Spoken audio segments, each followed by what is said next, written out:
Hello, my dear students. Once again, a very warm welcome to your own Pupils Academy. Wishing you all a very happy Buddha Purnima. Hope you all are safe and healthy. जब पहली बार ये lockdown extend हुआ था, तब सारे 11th के students को tension आ गया था, अब क्या होगा हमारी 12th की स्टडीज का। तब प्यूपिल्स एकेडमी ने एक ऐसा सॉल्यूशन लाया जिसका बेनिफिट सिर्फ प्यूपिल्स के स्टूडेंट्स को ही नहीं, सारे 11th के स्टूडेंट्स को बेनिफिट हो वैसा। और वो सॉल्यूशन यानी कि online video lectures. And that is why within a very short span of 15 days, we have already uploaded 6 videos of 3 different subjects. And here today, we are moving on to the 4th subject. Any guesses? Which will be that 4th one?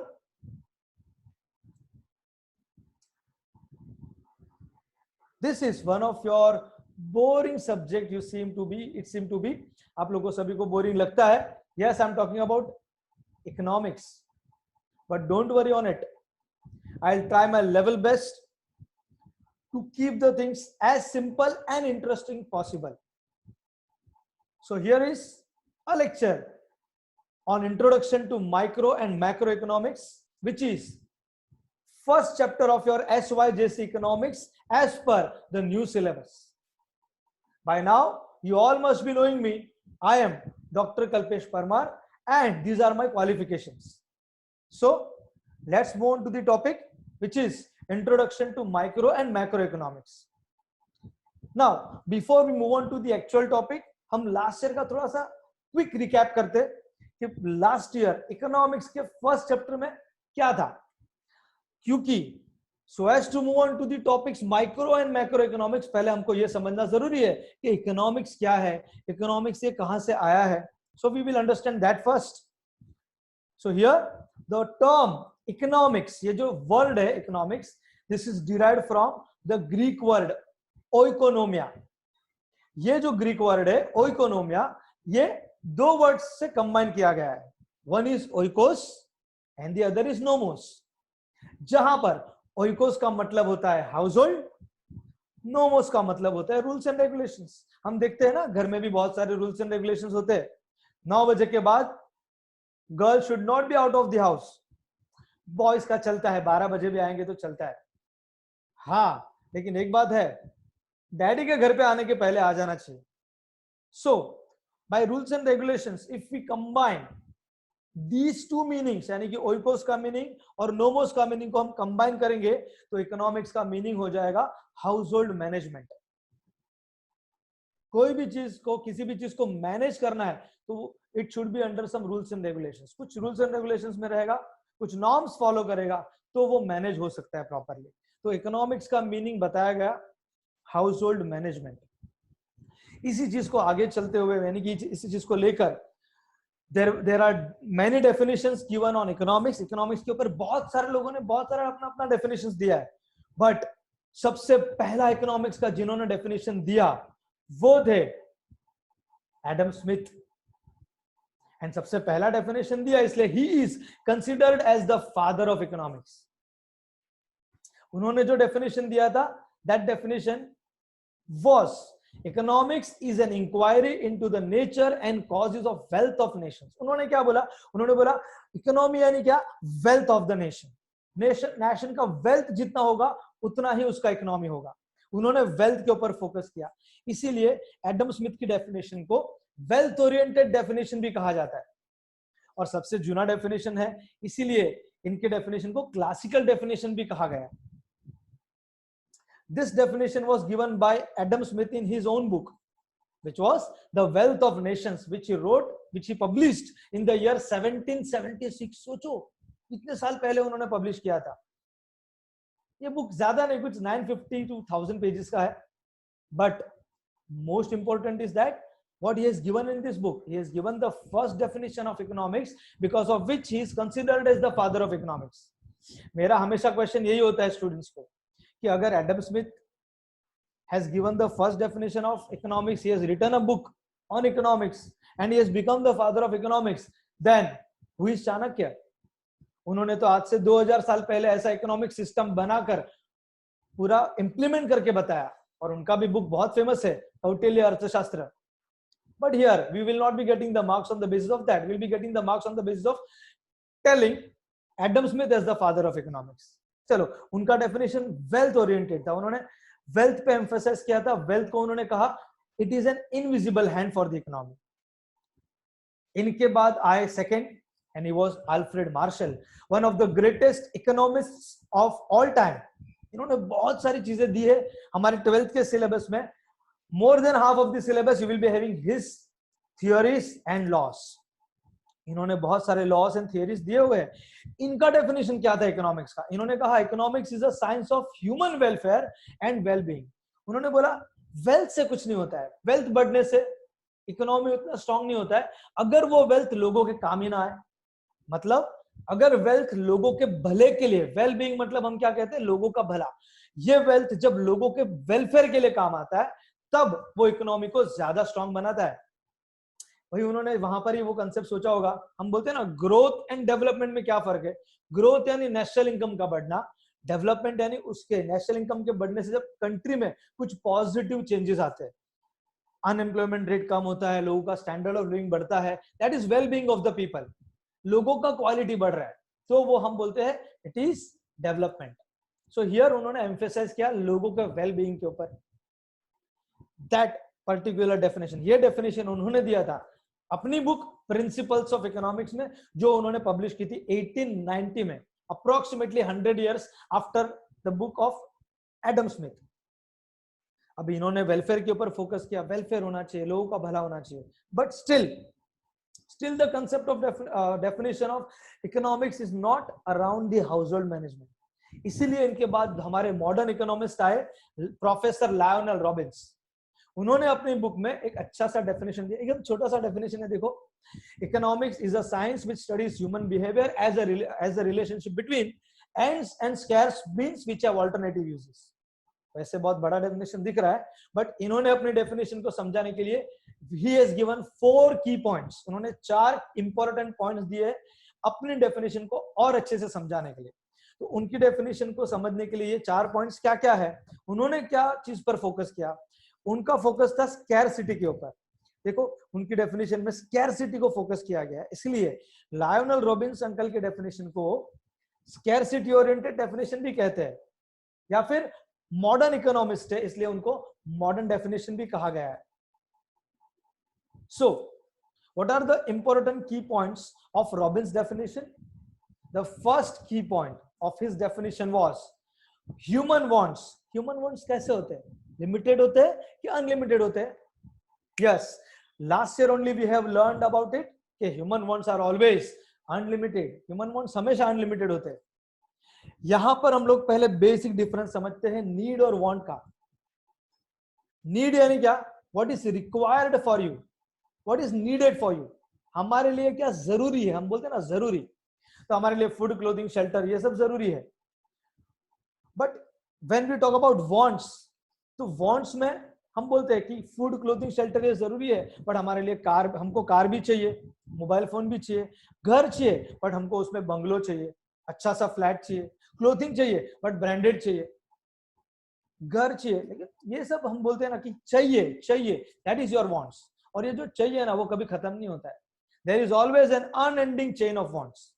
एक want satisfy हुआ, दूसरी 4 wants खड़ी है.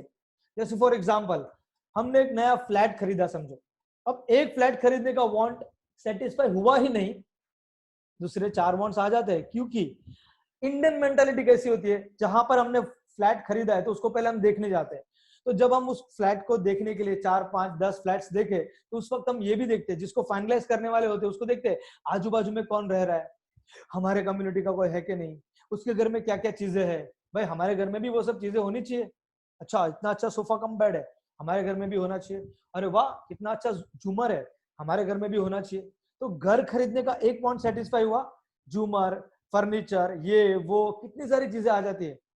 अब तो AC भी compulsory कर दिया लोगों ने, तो ये भी एक वांट में आ गया. तो एक वांट सेटिस्फाई हुआ कि दूसरे 4 वांट्स आ जाते हैं. ये वांट्स कभी खत्म होते नहीं है. So human wants are unlimited. Lionel Robbins के डेफिनेशन का second important point is means, यानी कि उसको सेटिस्फाई करने का जरिया, रिसोर्सेस, वो कैसे होते हैं? दे आर स्कैर्स, यानी कि वेरी लिमिटेड। स्कैर्स को हम बोलते हैं कमी, कम है। अब हमारे घर में ही देखे, सभी का वांट्स को अगर हम प्लस करेंगे, एडिशन करेंगे, किसी को मोबाइल फोन चाहिए, किसी को बाइक चाहिए, मम्मी को वॉशिंग मशीन चाहिए, बोलते मैं रोज रोज एक्सरसाइज करके थक गई तो मुझे वॉशिंग मशीन ला के दो। ये सारे वांट्स को प्लस करेंगे तो 1.5 लाख रुपया हो जाता है। उसके सामने पापा का सैलरी है 20,000। अब 20,000 में 1,50,000 का हम वांट्स को सेटिस्फाई कर पाएंगे क्या? नहीं कर पाएंगे। यानी हमारे वांट्स बहुत सारे, उसके सामने हमारे रिसोर्सेज बहुत लिमिटेड है, स्कैर्स है। यहां पर भी देखो, there are lots of places in India still there, वहां पर अभी भी पानी, पीने के लिए पानी नहीं है लोगों के पास। This is the best example of scarcity here. Scarcity ऐसा, जितना चाहिए उससे कम है आपके पास अवेलेबल। अब ऐसा प्रॉब्लम होगा, वांट्स 1.5 लाख, रिसोर्सेज 20,000, क्या करोगे आप? तो उन्होंने उसका भी सॉल्यूशन दिया। रॉबिन्स अंकल बोलते हैं कि ये जो वांट्स है ना, वो ग्रेडेबल होते हैं।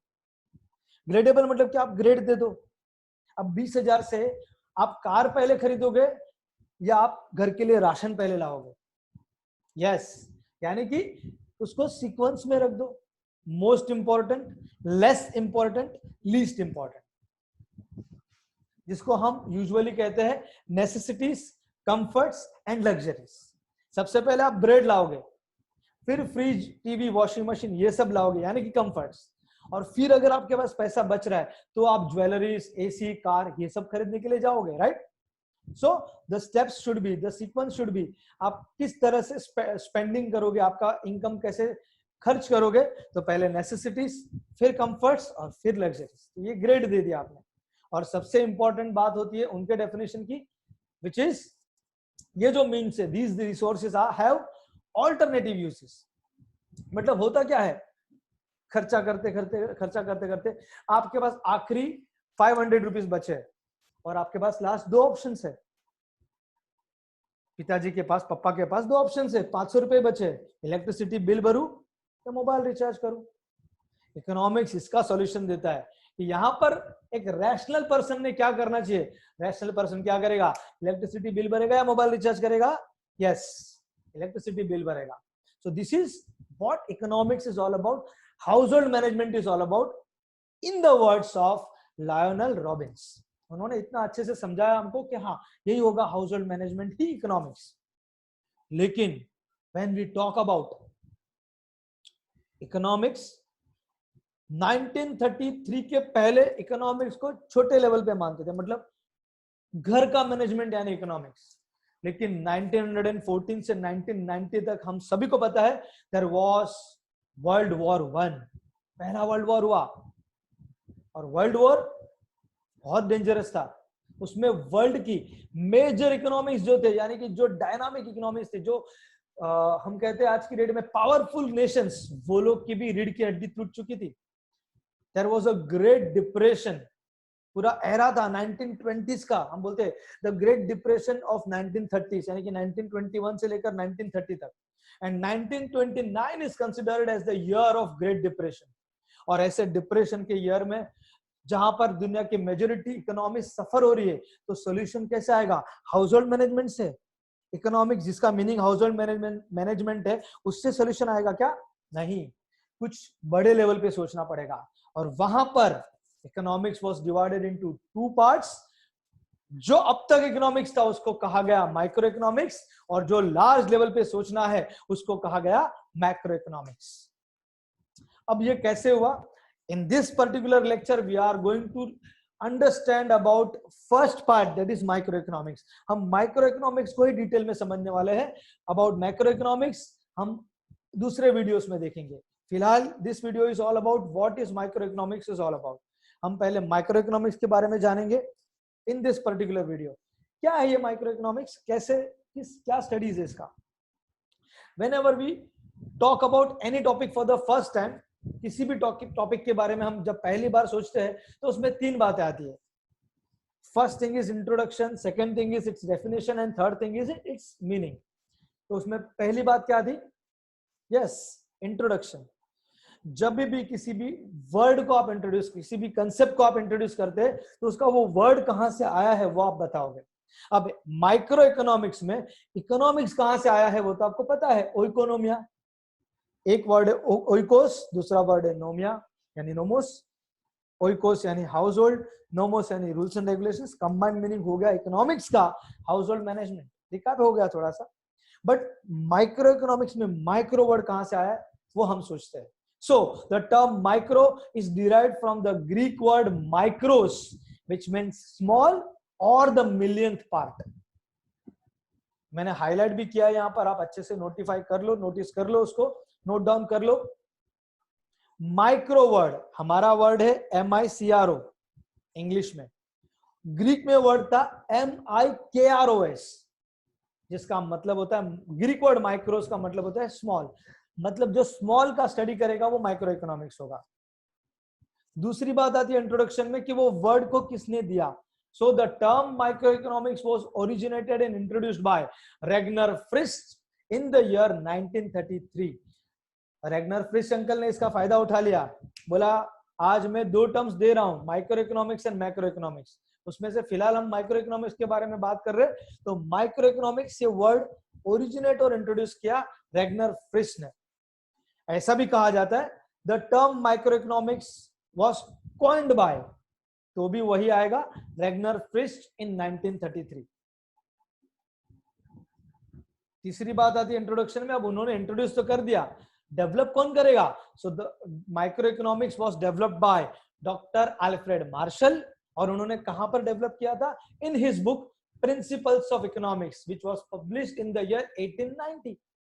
अब आपको क्वेश्चन होता होगा, माइक्रो इकोनॉमिक्स से वर्ड ही आया 1933 में, डॉक्टर अल्फ्रेड मार्शल ने ये बुक लिख दिया था 1890 में, तो हाउ इज इट पॉसिबल। उन्होंने तो बुक बाद में लिखना चाहिए, लिखा होना चाहिए। So the concept over here is कि अल्फ्रेड मार्शल ने इकोनॉमिक्स के हिसाब से वो सब कंसेप्ट्स दिए थे जो आपको यही साल के सिलेबस में आगे आने वाला है। यूटिलिटी का कंसेप्ट आएगा, उसका लॉ आएगा, लॉ ऑफ DMU। डिमांड का कंसेप्ट आएगा, उसका लॉ आएगा, लॉ ऑफ डिमांड। सप्लाई का कंसेप्ट, लॉ ऑफ सप्लाई। ये सारी चीजें उन्होंने प्रिंसिपल्स ऑफ इकोनॉमिक्स ये बुक में ऑलरेडी दे दी थी, जिसको माइक्रो इकोनॉमिक्स के पार्ट में ले लिया उन्होंने, मतलब which was counted as the part and parcel of micro economics. मतलब माइक्रो इकोनॉमिक्स भले ये वर्ड बाद में आया है, पर उसके जो कंसेप्ट थे वो डॉक्टर अल्फ्रेड मार्शल ने पहले ही 1890 में अपनी बुक में पब्लिश कर दिया था। इंट्रोडक्शन के बाद कौन सी बात आती है, डेफिनेशन। तो सबसे इजी डेफिनेशन मुझे जो लगा वो मैंने यहां पर लिया है, microeconomics is the microscopic study of an economy. और ऐसा किसने कहा, these are the words of Maurice Dobb. Maurice Dobb के हिसाब से जो माइक्रोस्कोपिक स्टडी करता है, डिटेल में स्टडी करता है, वो माइक्रो इकोनॉमिक्स है। इस चीज को हम और अच्छे से आगे समझने वाले हैं। पहले माइक्रो इकोनॉमिक्स का थर्ड पार्ट, इंट्रोडक्शन हो गया, डेफिनेशन हो गया, तो अब मीनिंग देखते। What is the meaning of micro economics. By the definition बोलता है, डेफिनेशन बोलता है माइक्रोस्कोपिक स्टडी। उस हिसाब से माइक्रो इकोनॉमिक्स का मीनिंग क्या हो जाएगा, micro economics studies about individual unit. वो एक टाइम पर एक यूनिट का ही स्टडी करता है। इंडिविजुअल यूनिट यानी क्या, यहाँ पर micro economics studies about the economic action and behaviour of individual unit. अब यहाँ पर स्टेटमेंट रुक गया है, सच एज क्या, such as an individual consumer. देख लो आप क्या परचेस करते हो, आपका क्या प्रेफरेंस है, उसके बारे में एक कंज्यूमर का क्या प्रेफरेंस है वो सोचता है माइक्रो इकोनॉमिक्स। या फिर एन इंडिविजुअल प्रोड्यूसर और अ फर्म, एक पर्टिकुलर ऑर्गेनाइजेशन, फर्म या कंपनी क्या प्रोड्यूस करता है, उसका क्या प्रोडक्ट है, उसके बारे में स्टडी करना माइक्रो इकोनॉमिक्स का काम है। या फिर the price of a particular commodity यानी कि प्रोडक्ट और अ फैक्टर, जैसे कि कोलगेट का प्राइस यहाँ पर 99 रुपीज है, तो वो कैसे आता है, कैसे बनता है, उसके बारे में स्टडी करने का काम माइक्रो इकोनॉमिक्स का है। इन शॉर्ट माइक्रो इकोनॉमिक्स एक टाइम पर एक ही चीज पे स्टडी करता है, एक टाइम पे एक ही चीज पे फोकस करता है। चलो इसको एक अच्छे से एग्जांपल के साथ समझते हैं। एक छोटा सा टेबल है यहाँ पर, 12th स्टैंडर्ड में हो आप, आपका 12th का रिजल्ट आ गया समझ लो, और 12th के रिजल्ट में अलग अलग सब्जेक्ट्स हैं। सबसे पहले समझो बीके में आपको आ गया 98 मार्क्स। कितना अच्छा लग रहा है सुनने के बाद, हम इतना ही मेहनत करेंगे और उतना मार्क्स लाएंगे ये साल। समझो इकोनॉमिक्स में आ गया 89, थोड़ा कम मेहनत किया था। ओसीएम थोड़ा सिंपल सब्जेक्ट होता है, उसमें आपको आ गया 91, 90 को क्रॉस करना छोटी बात नहीं है। SP/मैथ्स whatever subject applicable to you, इसमें आपको थोड़ा कम मेहनत किया था, थोड़ा टिपिकल जाता है मैथ्स, तो 82 मार्क्स आया। हिंदी मराठी आईटी, हिंदी मराठी लैंग्वेजेस है, उसमें समझो 67 ही आया, थोड़ा कम मेहनत करते हैं हम लोग। English the most neglected subject, उसमें आ गया आपको 35। हंसने की जरूरत नहीं है, आप ऐसे ही करते हो, इंग्लिश को ध्यान ही नहीं देते। और एक सब्जेक्ट है ईवीएस, जो कॉलेज की तरफ से यूजुअली मार्क्स मिलते हैं, उसमें कॉलेज अच्छा ही मार्क्स देता है, क्योंकि कॉलेज अपना रिजल्ट तो गंदा नहीं करेगा, right. So 45 you have got in EVS. अब यहां पर अलग अलग सब्जेक्ट्स में आपको अलग अलग मार्क्स आए हैं। So when we talk about 98 out of 100 in BK, तो वो 98 आपको कैसे आया, हाउ, यानी कि आपने कौन से बुक को रिफर किया, कौन से टीचर्स आपको पढ़ाने के लिए थे, कॉलेज में कौन था, आपने क्लासेस वगैरह ज्वाइन किया कि नहीं, वहां पर आपको कौन पढ़ा रहा था, आपको उसके पीछे आपके टीचर ने कितना मेहनत करवाया, आपने उसके पीछे कितने आवर्स दिए, कितने टेस्ट आपने उस सब्जेक्ट के रिलेटेड दिए, ये पूरा डिटेल स्टडी करके देने का काम कौन करता है, दैट इज माइक्रो इकोनॉमिक्स। मतलब जब वो बीके के लिए, बीके की तरफ देखता है 98 आया, कैसे आया, पूरा डिटेल स्टडी करके देगा। और अलग अलग सब्जेक्ट में अलग अलग मार्क्स मिलने के बाद आपको कुछ एग्रीगेट परसेंटेज भी मिले। यहाँ पर एग्रीगेट परसेंटेज आप कैलकुलेट कर लेना, it is 78.00% getting over, I am getting over here.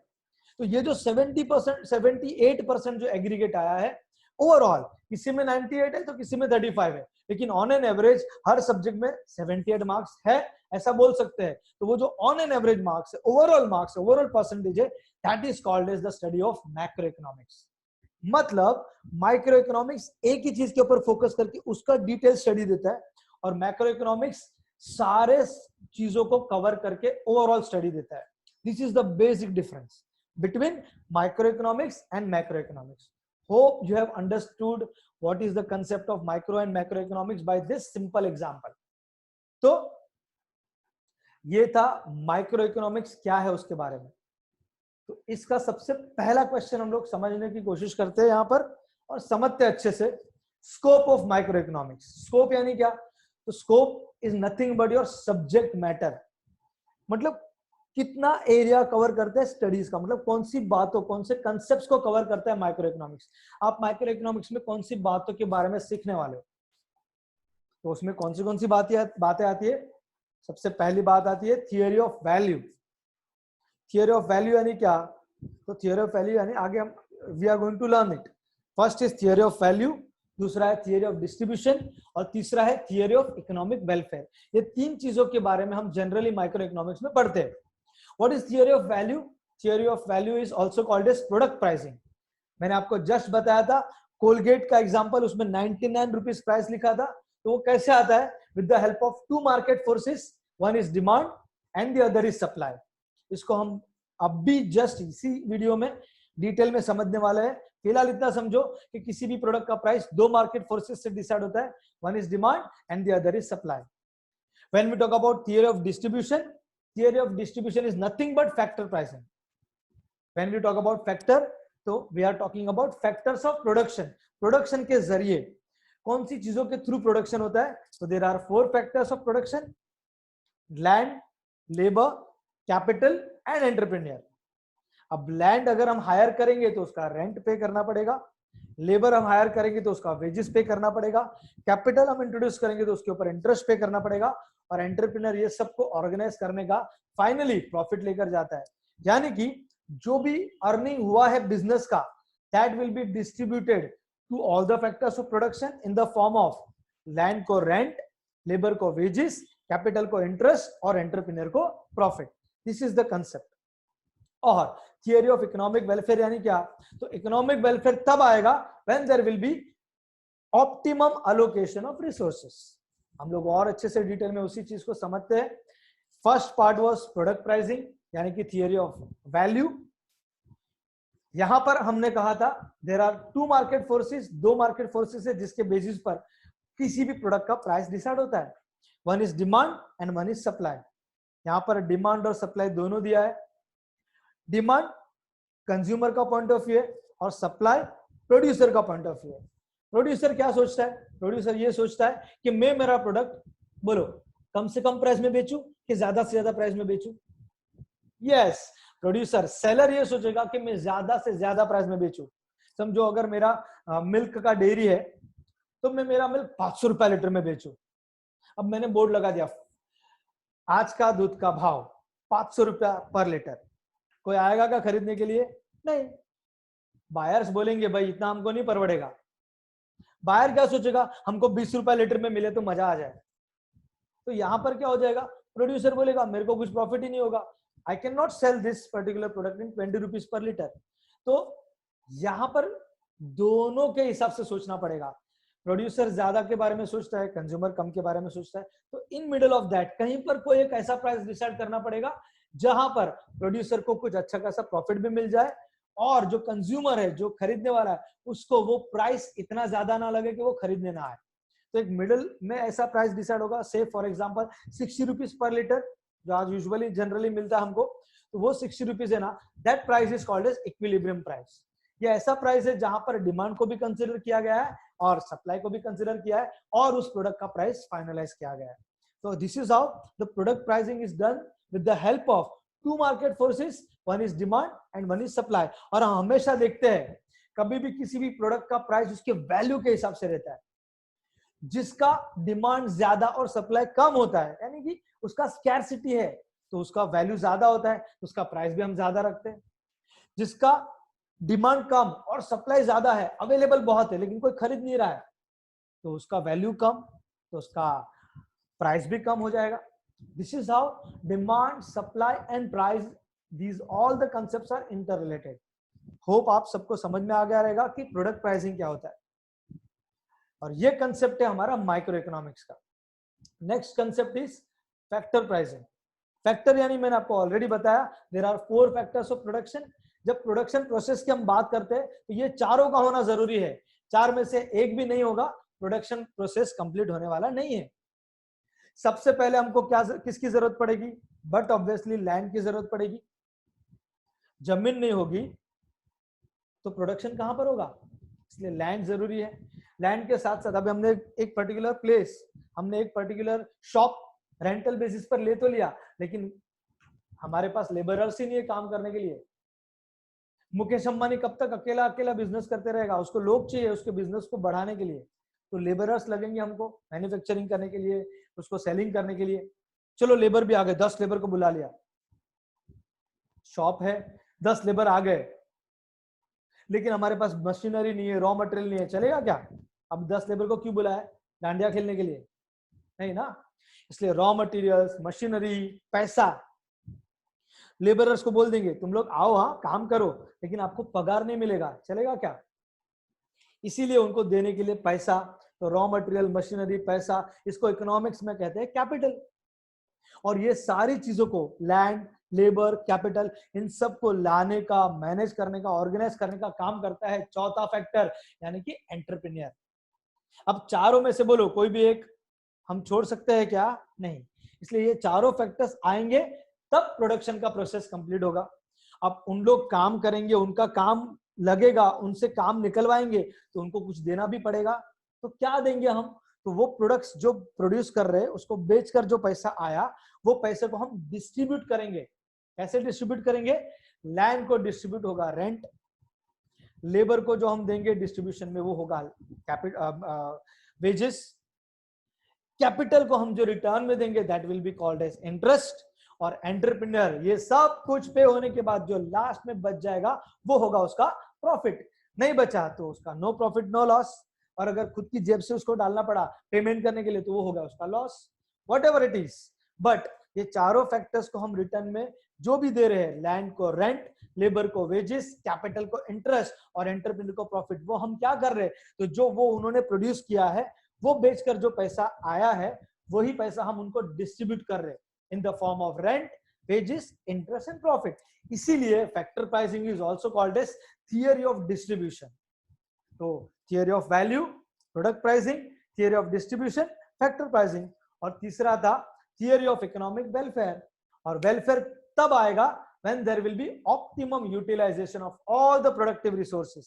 आपके पास जो भी प्रोडक्टिव रिसोर्सेज है उसको आप बेस्ट तरीके से जब यूज करोगे, यानी कि इफेक्टिवली, एफिशिएंटली एंड इकोनॉमिकली, ताकि मिनिमम इनपुट से मैक्सिमम आउटपुट मिले, तो ही आपको मिलेगा इकोनॉमिक वेलफेयर। इसीलिए इकोनॉमिक वेलफेयर को बहुत अच्छी तरीके से समझाने के लिए यहां पर कंसेप्ट लिया है efficiency in production, efficiency in consumption and efficient overall economic efficiency। ये तीन बातें जब अचीव होगी ना तो हमको मिलेगा इकोनॉमिक वेलफेयर। तो प्रोडक्शन में एफिशिएंसी कैसे मिलेगा? जब हम मिनिमम इनपुट से मैक्सिमम आउटपुट लाएंगे, यानी कि जो हमारे पास जितने भी रिसोर्सेस है उनको यूज करके मैक्सिमम टू मैक्सिमम प्रोडक्शन करके लेंगे, तब हम लोग को मिलेगा एफिशिएंसी इन प्रोडक्शन। बराबर बात है ना? हमारे पास जितने रिसोर्सेज अवेलेबल है उसी से हम ज्यादा से ज्यादा प्रोड्यूस करके ले, नहीं तो हमारे रिसोर्सेज क्या हो जाएंगे? वेस्ट हो जाएंगे। तब हम बोल नहीं सकते कि इकोनॉमिक वेलफेयर हुआ। एफिशिएंसी इन कंजम्पशन कब होगा? कंज्यूम कर रहा है तो कंज्यूम करने वाले को कंजम्पशन के बाद क्या मिलना चाहिए? डेफिनेटली सेटिस्फेक्शन मिलना चाहिए। तो हम बहुत बार बोलते हैं ना कि प्रोडक्शन कैसा होना चाहिए? प्रोडक्शन ऐसा होना चाहिए जो क्लास के लिए काम आए या मास के लिए?